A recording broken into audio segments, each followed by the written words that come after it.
ओम साईराम साई बाबा कृपार आपण मैंने समस्ते भलरे थांतु खुशी थांतु। आजिर साई संदेश रे बाबा कहते केबे भी अन्यर परिस्थिति न बुझी सुझी कहा उपरे क्रोध कर ना कि कहा उपरे रागनी एवं कौन सी निष्पत्ति रागरे नियोनी। एमिति किछि कथा थाए जोटा आमे देखिकी भी देखि पारुना।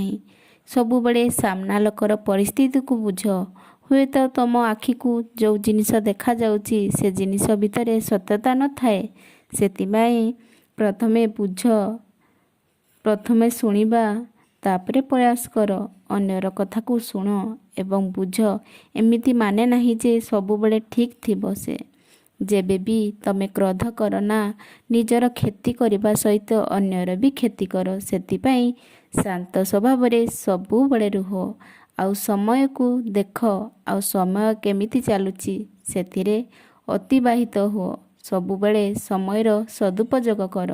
जमा भी क्रोध हुओ नहीं। क्रोध कौनसी भी निष्पत्ति नियो नहीं। शांत रुह एवं स्थिर रुह।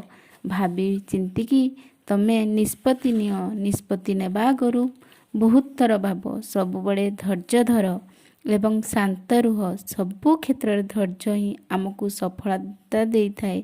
सेतिपाई क्रोध जमा भी कर नहीं। सबुबले श्रद्धा सबुरी रख। देखिबो सबुबले तमे आगको जीव। बेले बेले आमे क्रोधरे आसी आम अहम भावरे आमे भूली जाई थाउ।